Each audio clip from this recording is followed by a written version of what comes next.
Hola amigos, bienvenidos a su programa Entre el Río y la Muralla. La literatura peruana nos va mostrando nuevas voces, ya sea en lo que es la narrativa, la poesía o en otras propuestas. Y una de esas voces precisamente es la de Eric Fernández Pozo. La presencia de Eric Fernández en el escenario de la literatura peruana no ha sido casual, porque Eric viene desarrollando una propuesta bastante sostenida que le viene dando reconocimientos en nuestro espacio peruano, y precisamente uno de estos reconocimientos es el Premio de Narrativa Bitájora 2022. Para nosotros es un placer dar a conocer a Eric con la compañía siempre de Fernando Carrasco para la entrevista.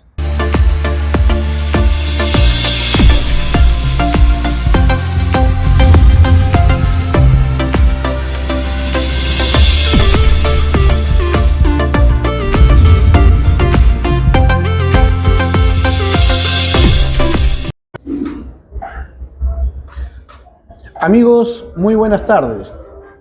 Soy Fernando Carrasco y en esta oportunidad estamos con el joven narrador Eric Fernández Pozo, quien ha obtenido el primer premio en la primera Bienal de Narrativa organizado por el grupo editorial Bitácora. ¿Qué tal, Eric? ¿Cómo estás? Muy buenas tardes. Buenas tardes, estoy muy bien, gracias más bien por invitarme.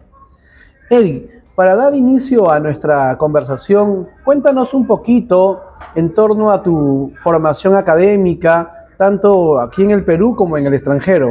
Gracias por la pregunta. Sí, bueno, primero yo ingresé a Sociología en la Universidad Nacional Federico Villarreal, ¿no? Estuve 2 años allí. Sinceramente, me gusta la sociología, me gusta leerla, me gusta estudiarla, pero me di cuenta que no era lo mío. Mi tendencia es un poquito más solitaria, yo ya leía mucho, yo estaba escribiendo, y me cambié a literatura, hice cambio interno. Es irónico porque yo pensaba, estaba muy nervioso, dije un examen de admisión más, pero había 3 vacantes y solamente 2 postulamos. Bueno, ingreso directo básicamente, ¿no? También me di cuenta por qué la literatura es una carrera complicada. Creo que mucha gente entra con la idea de que van a solamente leer cuentos, novelas, cuando en realidad se lee mucha crítica literaria, mucha teoría, ¿no?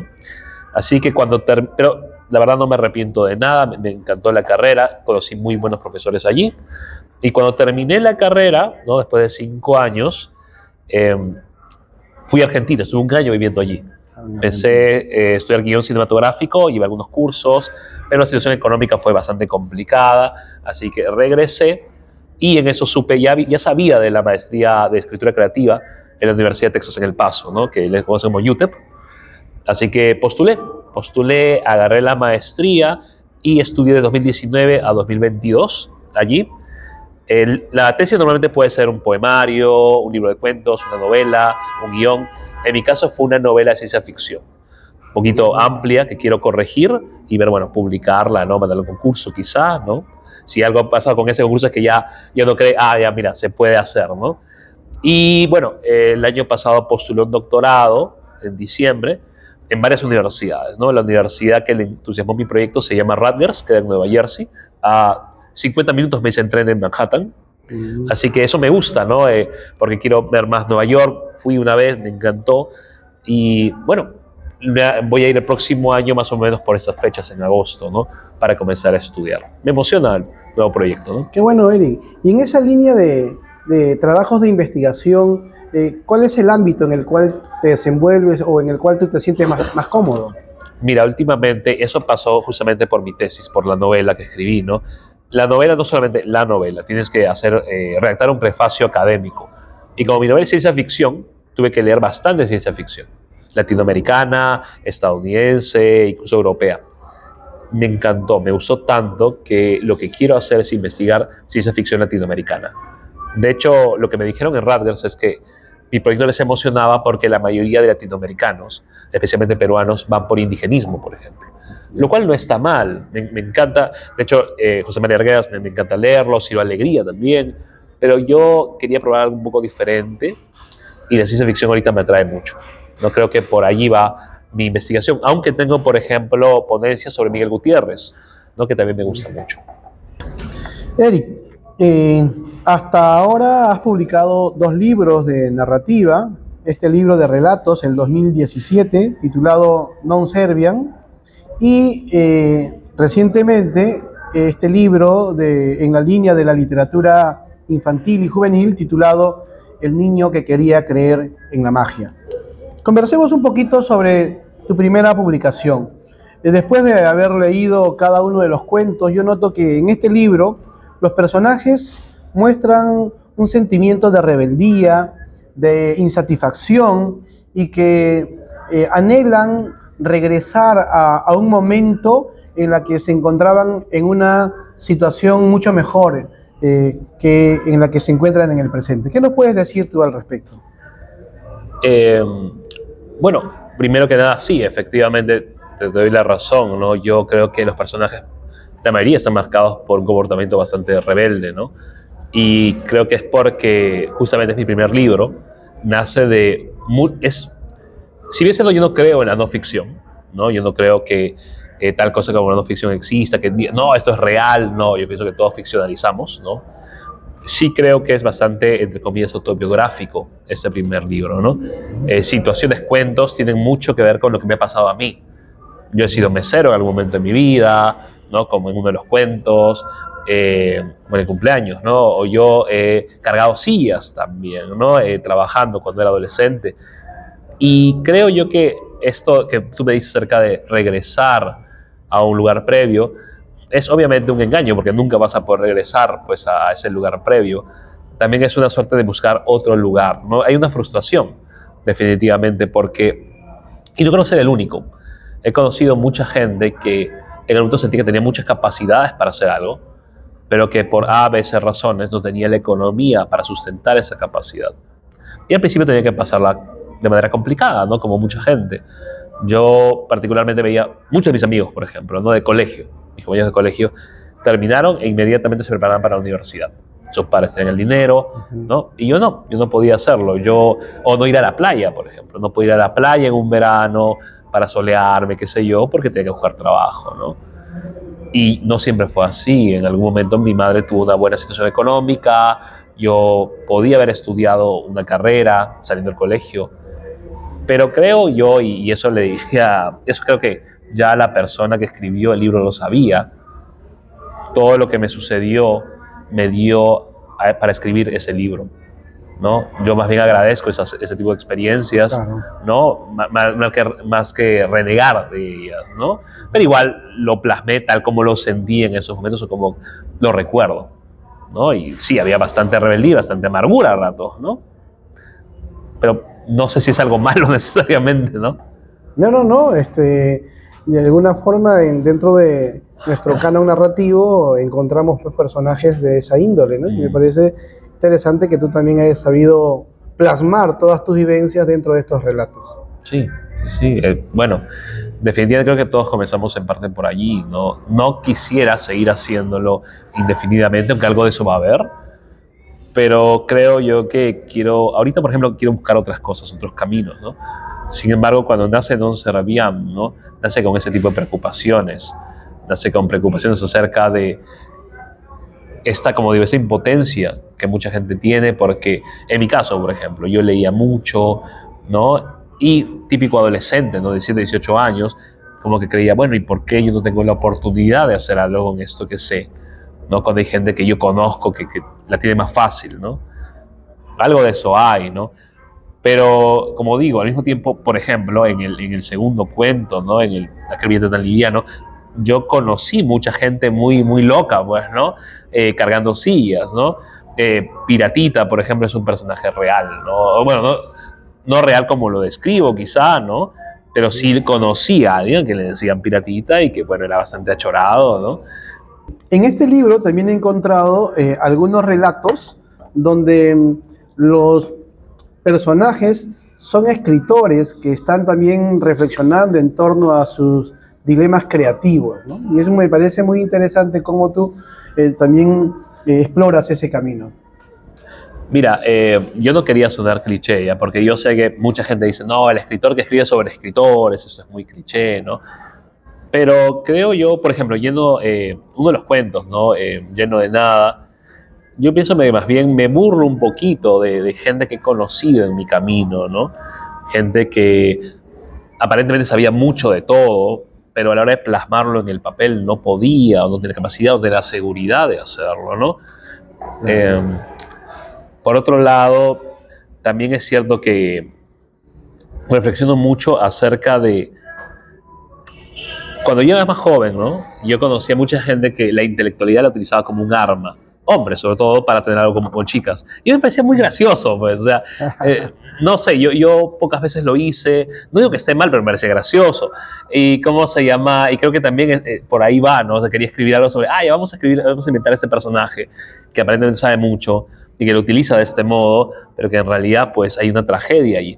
Ahora, no es que yo tuviera todo el cuento mapeado. Yo escribí y en algún momento sale el final.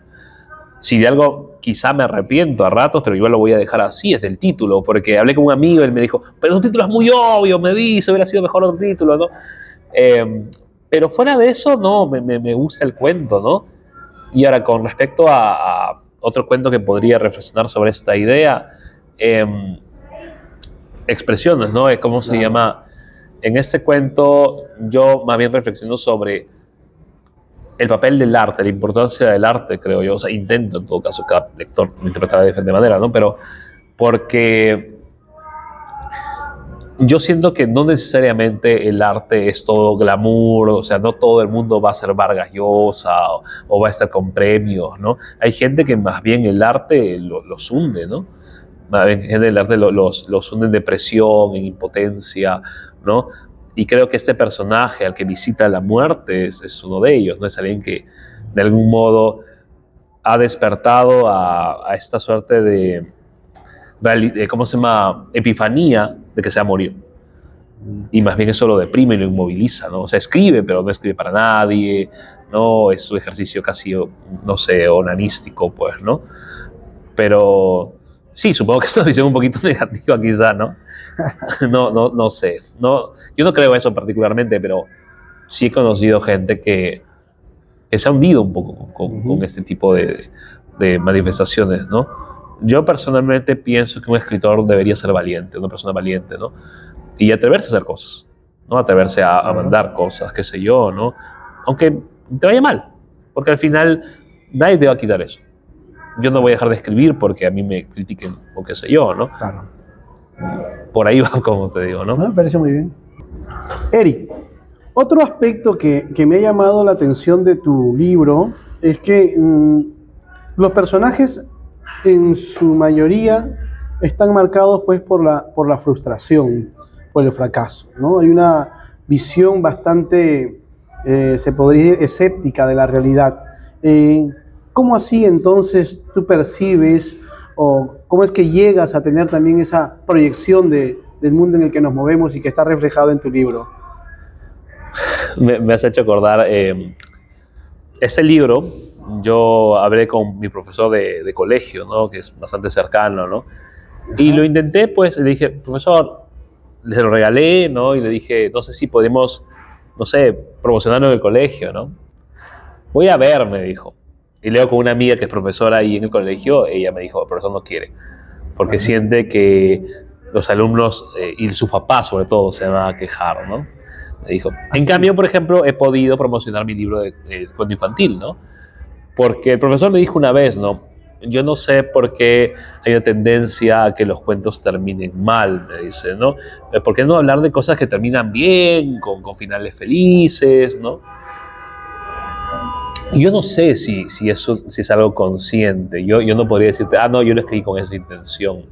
Quizás es mucho influjo de Ribeiro que tiene esa tendencia, no lo sé.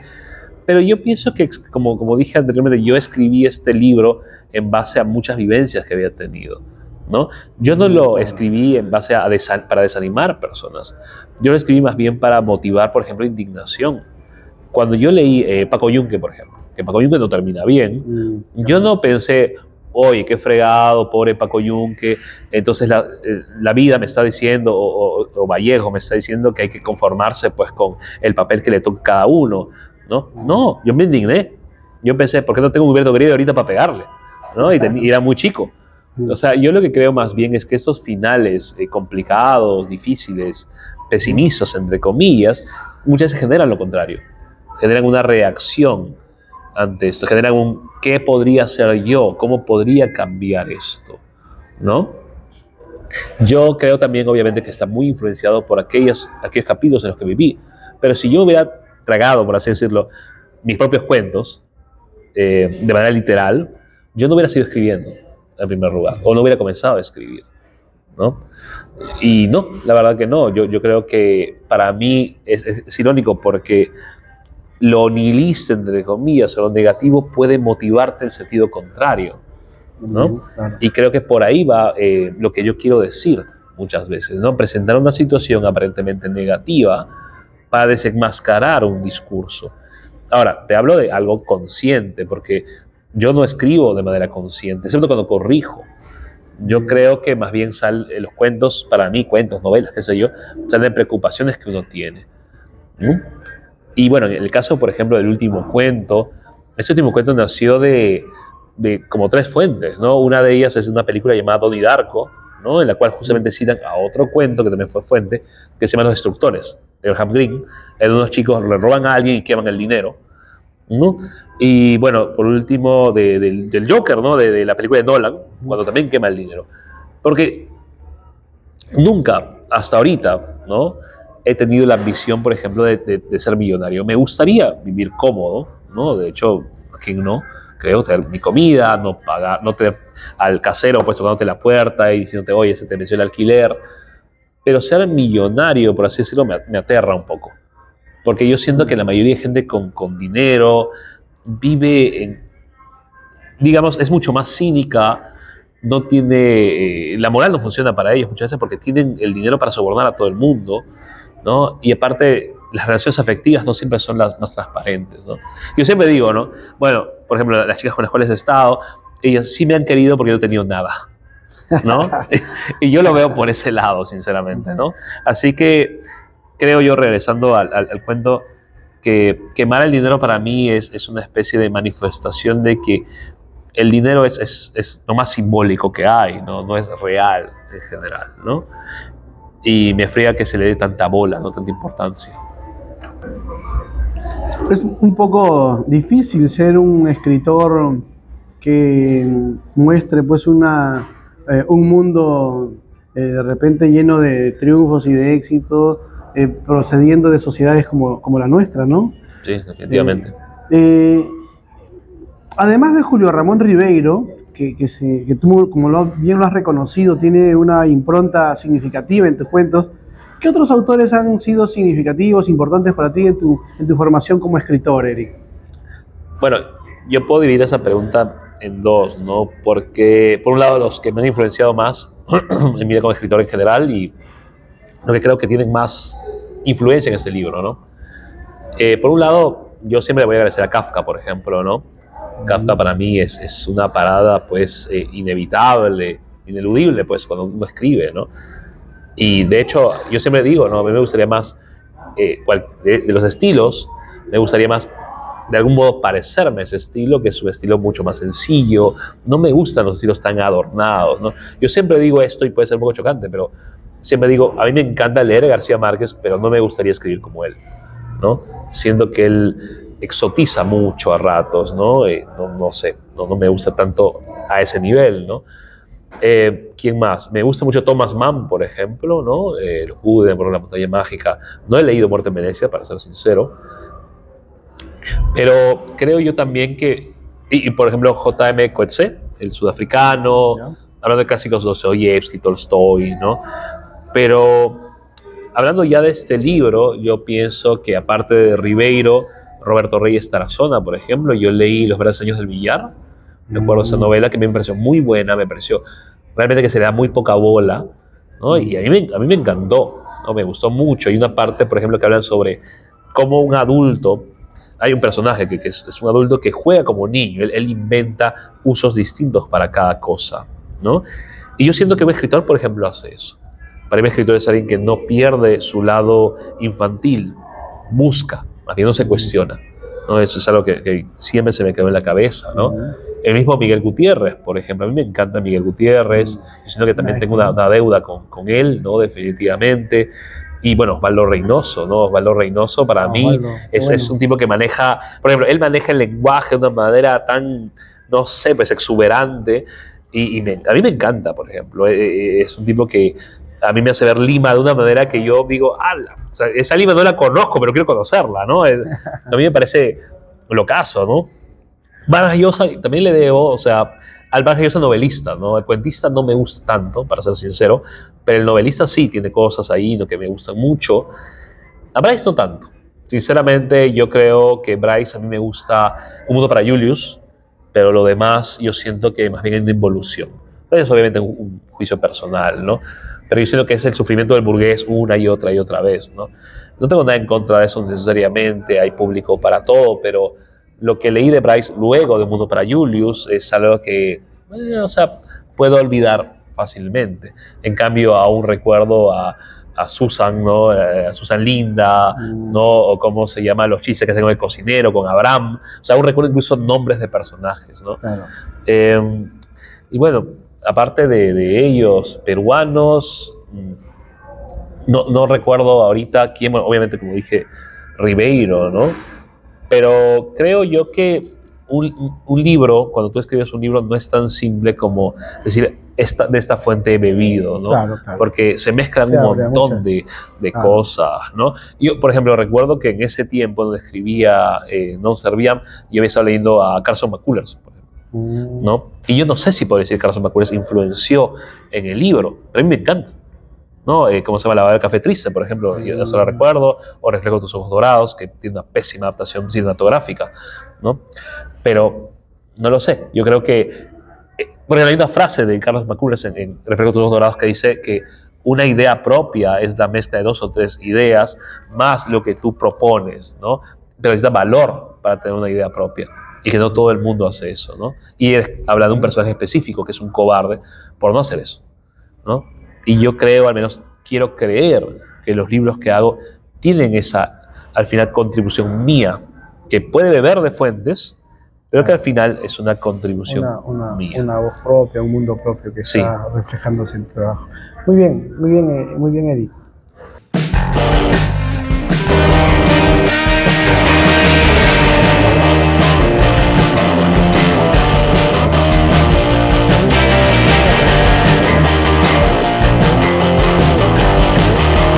Ernesto Sábato decía que un buen escritor expresa grandes cosas con pequeñas palabras, y en ese camino Eric Fernández se abre paso en la narrativa peruana.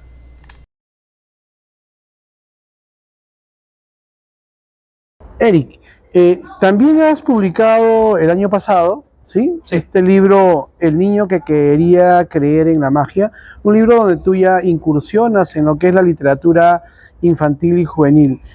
¿Cómo nace este interés por escribir también en torno a esta temática? Y veo con ese interés siempre de mostrar un texto de carácter edificante, ¿no? ¿Qué nos puedes tú comentar también sobre tu trabajo creativo en este sentido?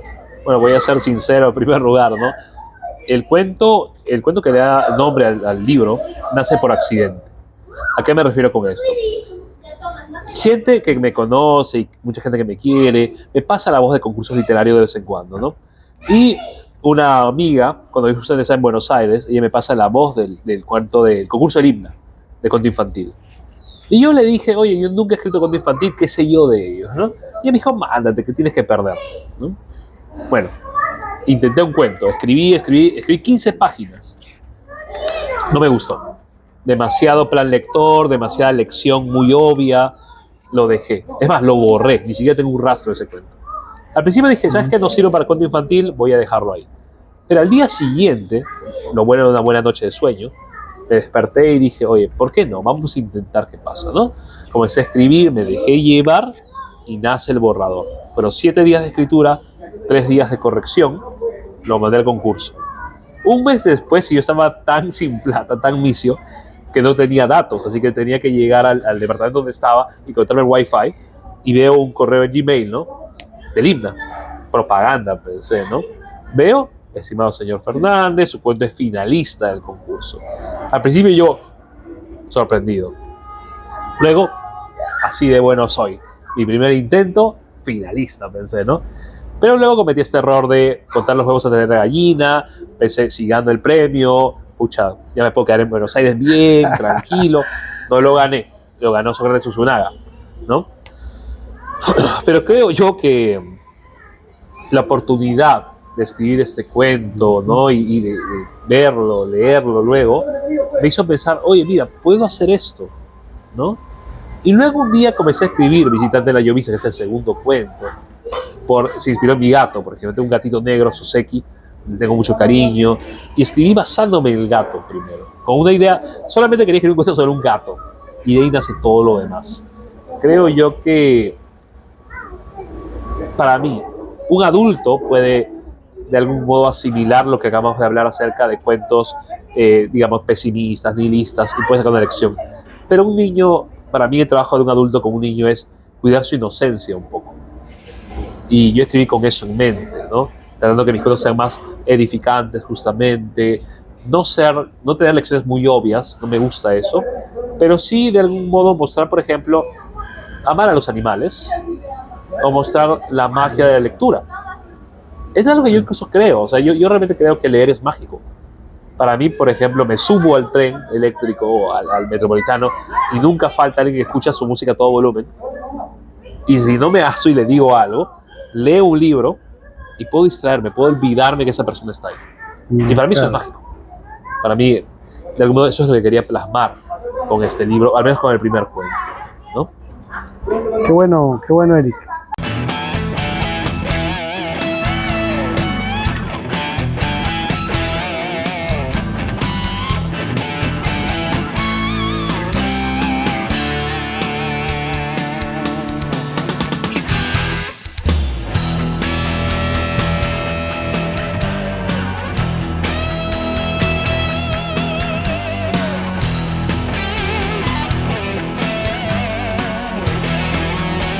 La otra Maritza es el cuento con el cual Eric Fernández gana la primera Bienal de Narrativa Bitájura 2022.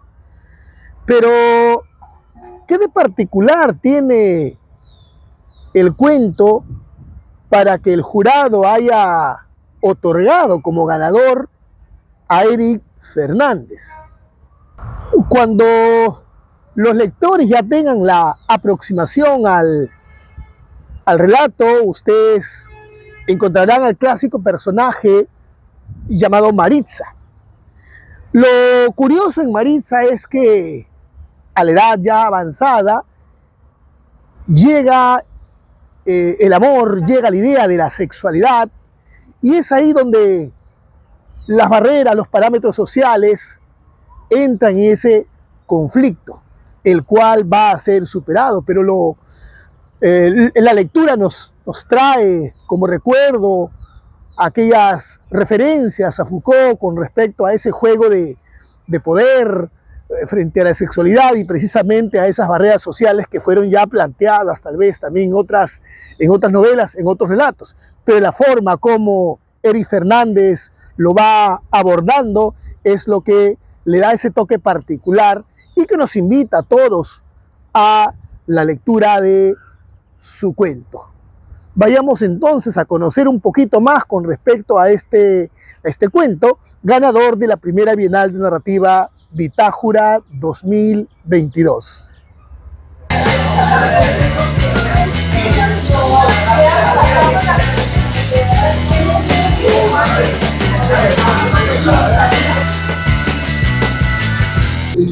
Eric, el año 2022 tú obtienes el primer premio en la modalidad de cuento libre en la primera Bienal de Narrativa que organizó el grupo editorial Bitácora.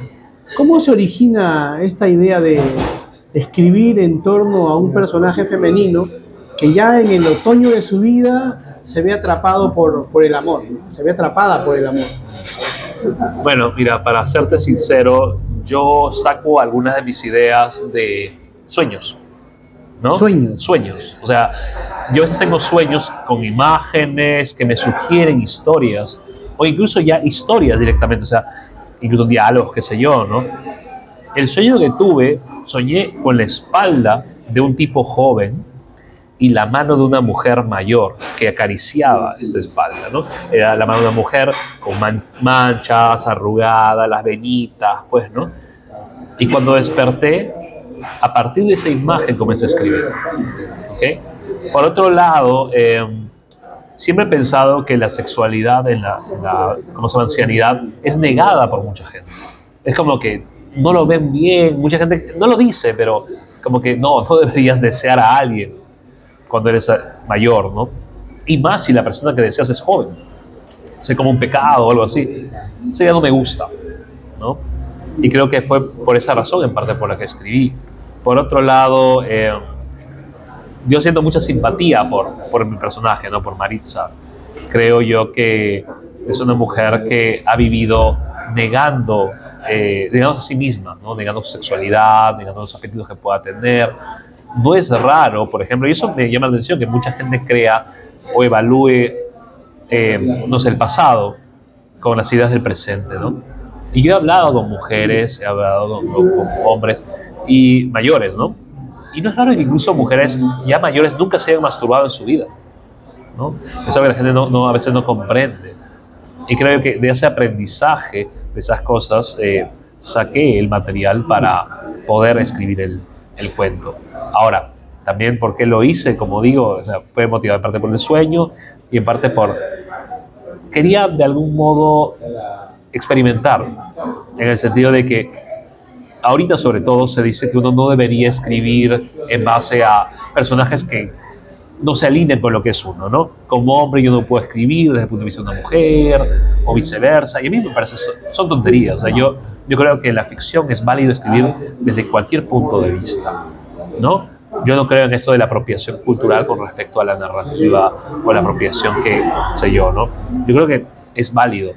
Si no eres libre en la escritura, ¿en dónde más puedes ser libre? ¿No? Y creo que todas estas razones de algún modo conjugan mis intentos de escribir pues este cuento y lo que pasó después, ¿no? Tu cuento, la otra Maritza, un justo ganador de este concurso, Gracias. presenta pues como protagonista, como estamos viendo, a un personaje femenino. Yo creo que ha habido detrás todo un trabajo de investigación para poder nutrirte un poco más y dar forma al perfil psicológico de tu personaje, que considero yo está muy bien trabajado.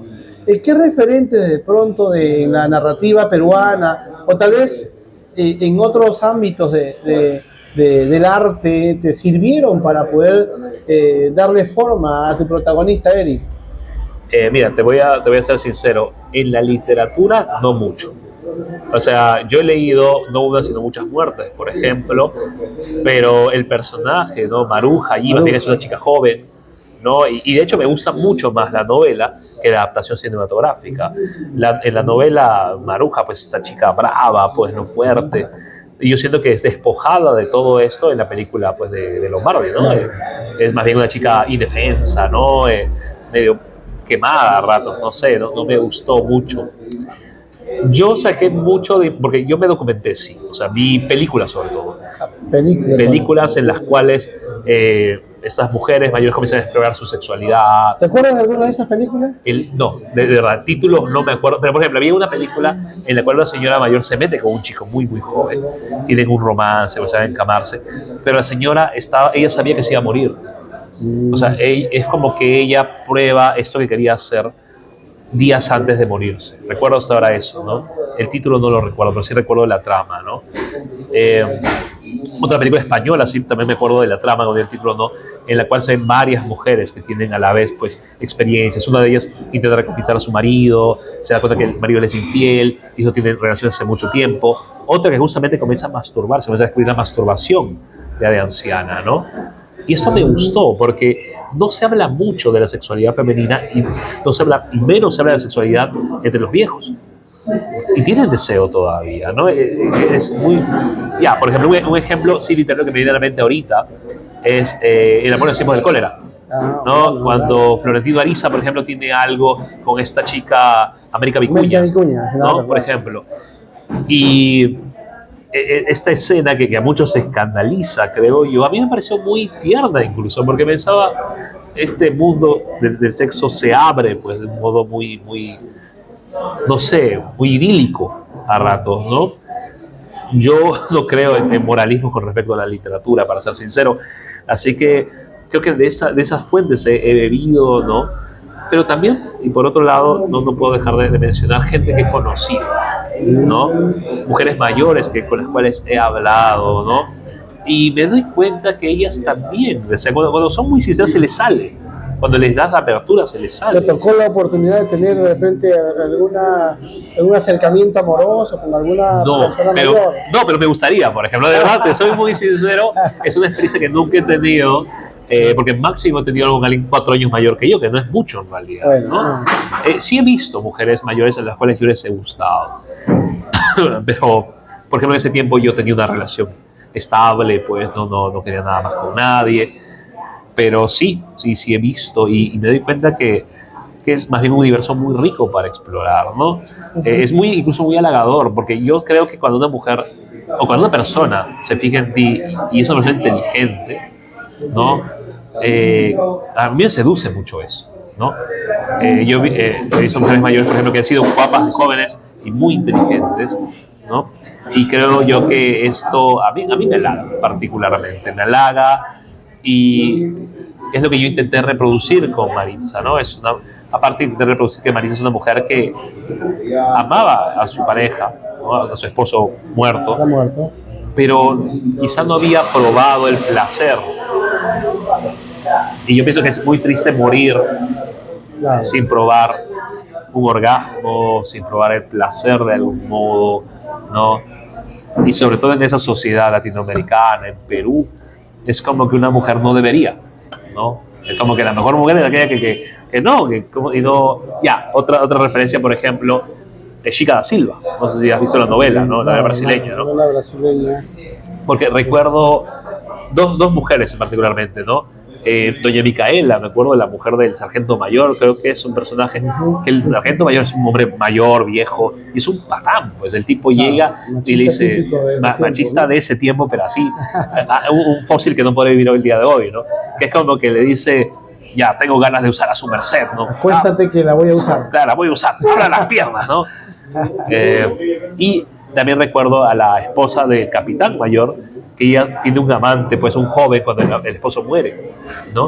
Y tú ves cómo ella enloquece, porque ha probado, pues, el placer por primera vez en su vida. Yo creo, y se comporta como un adolescente, ¿no? Y yo creo que eso pasa, o sea, creo que nunca hay un límite, ¿no? Con respecto a edad para enloquecer por alguien, sobre todo cuando no has probado, ¿no? Ciertos placeres. Y creo que de algún modo eso intento, pues, ponerlo ahí. Y también intento poner algo más, es que Maritza para mí nunca se siente segura con respecto a su amante, ¿no? Intenté describir, por ejemplo, que el amante, nunca digo cómo es exactamente, pero digo que es muy bello, ¿no? El muchacho es muy bello, o sea, trae miradas, todo, y ella nunca se siente orgullosa, pero también insegura, porque las jóvenes se fían en él, ¿no? Y yo pienso que también eso iba, ¿no? Hay una especie de culpabilidad que se intenta explotar cuando alguien mayor está con alguien menor, ¿no? Como que eres culpable de robar algo, ¿no? Y yo no creo que sea así.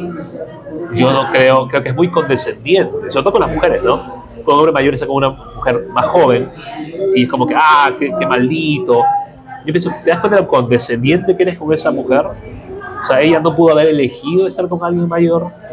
¿Tú quién eres para decirle con quién tiene que estar, no? Y para mí la literatura, el arte en sí, es un buen medio para desenmascarar este tipo de hipocresías o de posturas moralistas, pues, ¿no? que creo yo no ayudan al arte, realmente, ¿no? En este cuento, Eric, la otra Marixa, yo encuentro un rasgo muy particular que se relaciona con los cuentos de tu primer libro, ¿no? Non Serviam, que tiene que ver con el perfil psicológico de tu personaje.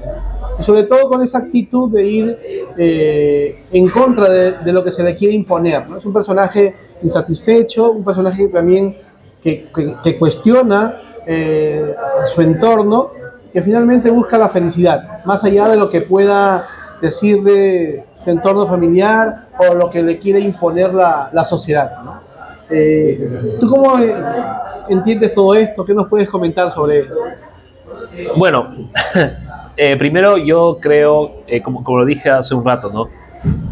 Yo creo que para emprender un proyecto artístico, el que sea, tienes que tener cierta valentía, ¿no? Y yo creo también que, a ver, existen escritores que escriben sobre lo que hay, ¿no? Y son muy cómodos muchas veces en quedarse en un sitio. Y otro tipo de escritor que más bien trata de horadar, ¿no? Las reglas, los constructos sociales, qué sé yo. Yo no digo que yo sea del segundo grupo, pero intento en todo caso serlo, ¿no? O sea, yo lo que creo es que me molesta mucho cuando la gente intenta quedarse cómoda en un solo lugar. Yo no creo en la felicidad como un estado perenne. Creo que son pequeños momentos en la vida. Pero sí es válido tratar, en todo caso, de llegar a ese punto, ¿no? Llegar a puntos en que se satisfecho, emocionado, escoger una pasión, ¿no? ¿No? Y yo he conocido mucha gente en la vida que más bien es como que están conformes con lo que se les da, ¿no? Como que ese es tu lugar, ¿no? Y como yo no estoy conforme, porque si estuviera conforme no escribiría, por un ejemplo, ¿no? Creo que mis personajes de algún modo salen con esto, con esta idea de no estar conformes con nada. Ahora, Marisa efectivamente descubre quizá que no está conforme ya mayor, pero yo sí creo que es válido, ¿no? Que es válido incluso siendo mayor, no decir, oye, ¿sabes qué? Me voy a morir, ¿no? Y ya fue. De hecho, me da pena porque también he conocido mucha gente que llega a cierta edad y es como que esperan morirse. Es como que, bueno, ya gasté mi vida, ya está hecho y vamos a contemplar el reloj, ¿no? Pero ¿por qué no? Más bien me gusta mucho una frase de Wilde, ¿no? En el retrato de Dorian Gray, que decía que la clave de la juventud es revivir las mismas locuras que hacías de joven, ¿no? Yo creo que de algún modo o sea, esa idea me gusta. En el cine, por ejemplo, yo me quedé muy emocionado con Sorba el Griego, por ejemplo, ¿no? Que también es un libro, pero no lo he leído todavía, ¿no? Esa idea de Sorba dice en un momento, yo me puedo devorar al mundo hoy, siendo de esta edad, ¿no? Y a mí me gustaría llegar a esa edad, por ejemplo, queriendo devorar al mundo. Yo creo, y quizás por eso es así. Por eso mis personajes, ¿no? Jóvenes o viejos, tienen esta idea de desafiar lo establecido. Si yo creyera en el cielo, yo soy agnóstico, si yo creyera en el cielo, quizá me bastaría, ¿no? Pensar, bueno, ya, pero voy a tener otra vida y en esta vida voy a tener lo que yo quiera. Pero como no creo en eso, yo pienso, no, tienes esta nada más. Y si solamente tienes esta, ¿por qué no luchar, pues, por hacerla lo mejor que puedas? Por vivirla lo mejor que puedas, desafiando convencionalismos, etcétera, ¿no? No quiero que suene esto a manifiesto político tampoco, pero se puede dar esta inconformidad incluso en la sexualidad, ¿no? No estar conforme con aquello que te dicen que deberías hacer, o con disfrutar o no, de cierto modo, ¿no? Para mí, Maritza, el hecho que ella disfrute su sexualidad, ya siendo una anciana, con alguien joven, para mí es una muestra de rebeldía, de algún modo, ante su familia, ante sus valores conservadores, ¿no? Su hija le dice básicamente, oye, si tengo que encerrarte, ¿no? Por loca, lo voy a hacer, ¿no? Y creo yo, y eso también, ¿no? Cuando ya eres mayor, es como que mucha gente pensar que ya dejas de pertenecerte, que tienen el derecho a cuidarte, entre comillas, incluso de ti mismo. Y no hablo de casos en los que sí, efectivamente pierdes la cordura. Hablo de casos en donde ser tú mismo es, para mucha gente, perder la cordura, ¿no? Otro rasgo que noto que resalta en este cuento que ha ganado el concurso de la primera Bienal de Narrativa que organiza el grupo editorial Bitácora, es el trabajo que haces tú con la materia verbal. Y si tomo en cuenta lo que tú habías ya mostrado en tu primer libro, se percibe una madurez, un avance significativo en ese sentido. Noto que es un lenguaje muy elocuente, se nota que ha habido un esmero también en cuanto a lo que es el trabajo del lenguaje. Y en ese sentido, ¿qué tan importante para ti es el trabajo lingüístico dentro de tu creación narrativa, Eric? Mira, te voy a ser sincero. Cuando yo escribí el primer libro de cuentos, yo era mucho más testarudo, ¿ya? Yo pensaba que es como que tenía muy marcado esto de ya, o intentas ser prolijo, recontra, pues exuberante en el lenguaje, o la narras como es, ¿no? Y yo decía, no, yo lo voy a narrar como es, voy a ser más directo, ¿no? Bukowski, qué sé yo, ¿no? Pero, por ejemplo, la maestría a mí me sirvió de mucho, porque entendí otras maneras de narrar, leí otros escritores más contemporáneos, que no necesariamente adornaban demasiado el lenguaje, pero eran muy elocuentes y se notaba que cuidaban mucho más sus frases. Ahora, en Latinoamérica, por ejemplo, para mí, Onetti es un representante muy, muy bueno de esto, ¿no? Onetti, y eso es lo que yo, por ejemplo, siempre digo, sobre todo cuando estoy entre tragos, en la conversación entre Onetti y Vargas Llosa, ¿no? Porque Onetti para mí es un tipo que tiene frases memorables, ¿no? El tipo no intenta ser recontra exuberante, pero se nota que hay un cuidado del lenguaje en el sentido de ser preciso, ¿no? El tipo es preciso y también tiene unas reflexiones muy buenas en sus oraciones. Yo recuerdo frases todavía de él. En cambio, Vargas Llosa, por muy arquitectónico que sea, yo no recuerdo más que, qué sé yo, esta de en qué momento se jodió el Perú, que lo sabe todo el mundo. Recuerdo a Vargas Llosa como conjunto de historias, pero frases, no. Yo creo que por un lado, grandes maestros me enseñaron eso, me enseñaron que no hay nada de malo en cuidar el lenguaje sin traicionarte, ¿no? Y ser lo más preciso posible, ¿no? Lo más elocuente posible. La maestría me sirvió porque escuché muy buenas críticas, ¿no? Acerca de, oye, pero eso podría decirse de otro modo. Entendí la importancia de la corrección, de corregir. O sea, corregir para mí es ser lo más claro que puedas con las palabras que tú tienes, ¿no? Entendí mucho eso. Puse mi ego a un lado, porque eso también es cierto. Yo creo que en la época de escribir mi primer libro, mi ego todavía estaba muy alto, porque era más joven quizá. Paradójicamente, mientras más he crecido, mi ego más bien lo he dejado, lo he dominado, creo yo, porque yo siento que sin ego no puedes trabajar. Algo de ego debes tener. Para yo mandarme al concurso, por ejemplo, tenía que tener algo de ego, porque iba a concursar con un montón de gente.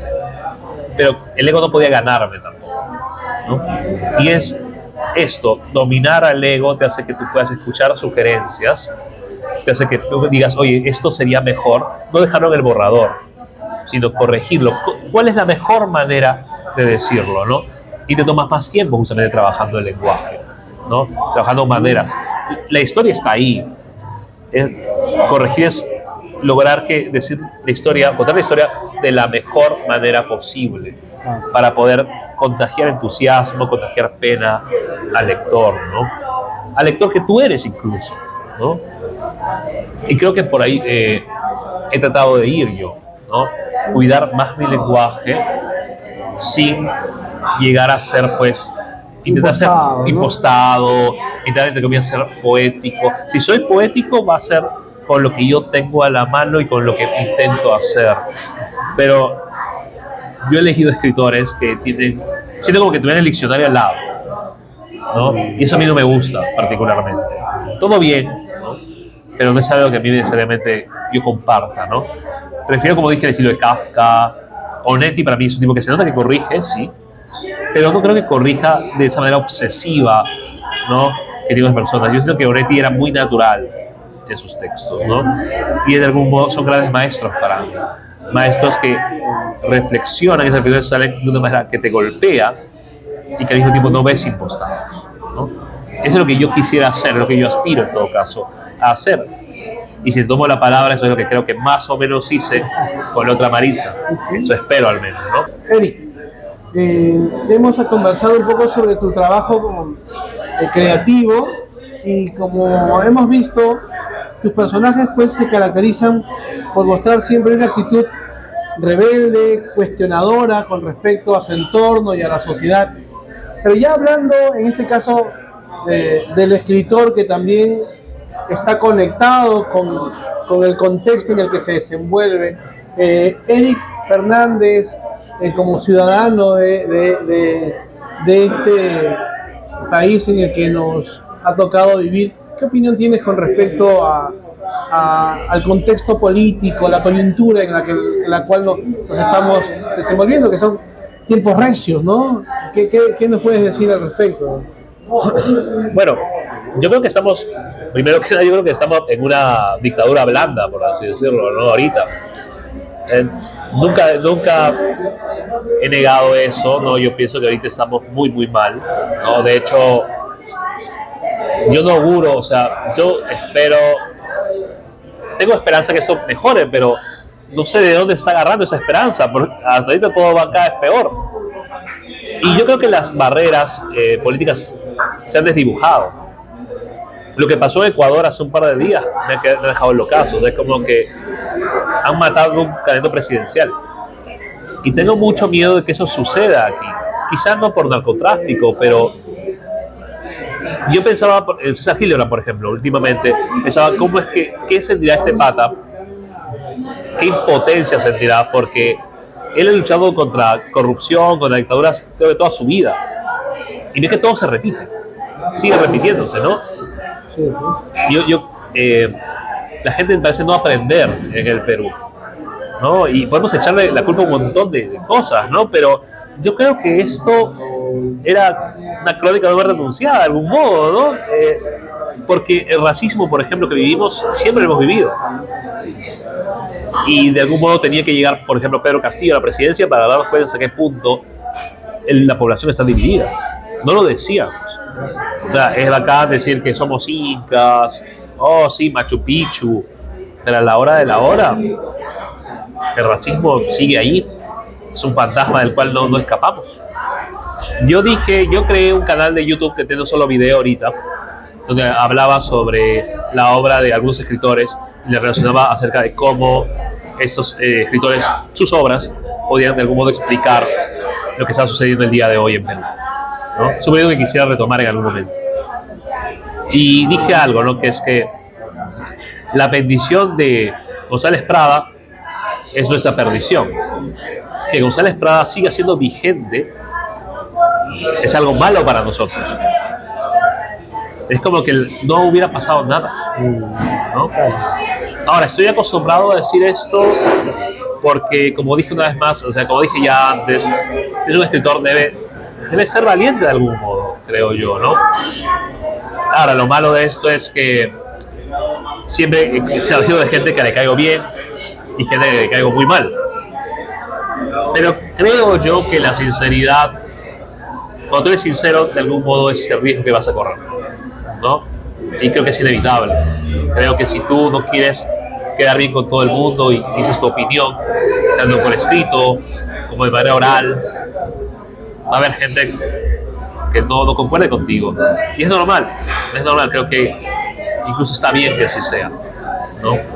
Por eso mismo por ejemplo, me molesta mucho escritores, promotores culturales que toman la cultura indígena, ¿no? Y la utilizan, pero en esa coyuntura política, por ejemplo, lo que pasó en Ayacucho, no dicen nada.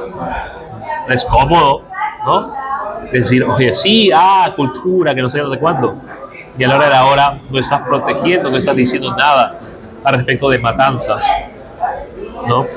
Comprendo que la gente tenga miedo, pero para mí el miedo nunca es suficiente, no creo eso, no creo que porque tienes familia puedas quedarte callado. Es una lástima, ¿no? Y de algún modo, yo sí creo en el poder de la literatura, por ejemplo. Como dije alguna vez, yo no estaría escribiendo o indignado si no hubiera leído Paco Yunque, como dije al principio de la entrevista, ¿no? O sea, sí creo que la literatura puede provocar indignación y puede provocar que pienses, que cuestiones. Y por eso también me molesta cuando veo gente que puede citar versos o qué sé yo, y al final es eso, conocimiento inútil, ¿no? Cuando no lo utilizas para algo más. Sí, obviamente voy a marchas cuando puedo. No voy a primera línea, sinceramente, lo digo porque, qué sé yo, no quiero ser tampoco un número estadístico, pero voy, ¿no? Voy, y creo que, y no digo por eso que sea lo único que puedas hacer, pero hay maneras de enfrentar injusticias, ¿no? Leyendo, escribiendo, promoviendo, qué sé yo. Quedarte callado o peor, intentar sabotear algo, me parece un poco cobarde, ¿no? Y en el mundo en el que estamos, en el Perú en el que vivimos, creo que deberíamos poner de lado esa cobardía y, aunque sea decir, oye, no, pues no. Básicamente por ahí creo que intento ir, y es lo que intentaría que la gente, si puedo influir en algo, piense, más que haga, primero piense. Eric, te agradezco por esta entrevista y bueno, solamente invitarte tal vez a dar algunas palabras finales y de repente por ahí alguna recomendación a los jóvenes autores que también se inician en el campo de la escritura. ¿Qué les podrías tú decir? Bueno, primero, gracias Fernando, gracias a la editorial Bitácora por la oportunidad. Realmente, cuando yo me enteré que había ganado el premio, me sentí muy contento, ¿no? Y eso lo puedo ligar con la recomendación, con lo que tú me dices. Creo yo que cualquier proyecto artístico, y no soy el primero que lo dice, es una maratón. Esperar resultados inmediatos el arte no funciona así. A menos que tengas mucho dinero, no contactos, y al final yo sí creo que el tiempo se encarga de poner las cosas en su lugar, ¿no? Si tú eres bueno, al final del tiempo va a desenterrar tus obras y va a enterrar aquellas que tuvieron fama en su día y que no eran buenas, ¿no? Yo creo que lo mejor es seguir trabajando. La pasión, para mí, lo más importante es la escritura en sí misma. Y es lo que yo recomendaría a cualquier escritor joven, ¿no? Escribir. Escribir, escribir y seguir escribiendo. Porque ¿qué es escribir? ¿Qué es el leer? Porque un escritor tiene que ser un lector obsesivo, ¿no? Escribir, ¿qué es el leer? Vas a encontrar tu camino, tu voz. Y si perseveras, tal vez esa idea de éxito se cumpla. Pero también debes estar dispuesto a, como muchos escritores que ahora son valorados, asumir el riesgo de que el anonimato quizá te espera. Mientras que tú confíes en tu trabajo y sigas escribiendo, vas a estar bien. Porque cuántas veces yo, escribiendo nada más, sin empezar en un concurso o en, qué sé yo, reflectores, después de escribir 1, 2, 3 horas, me he sentido muy contento. Creo que eso es lo mejor que puede aspirar un escritor. El trabajo. Primero que nada, el trabajo, escribir. Lo demás es secundario, lo demás es contingente, ¿no? Y al menos yo lo he vivido así. Y es la recomendación que yo puedo dar, ¿no? Eso sería lo que podría decir. Muchas gracias, Eric, muchas gracias. No, gracias a ti. Salud. Salud. Salud. Bueno amigos, hemos llegado al final del programa Entre el Río y la Muralla y los invitamos a la lectura de este cuento ganador de la primera Bienal de Narrativa Bitácora 2022, La Otra Maritza.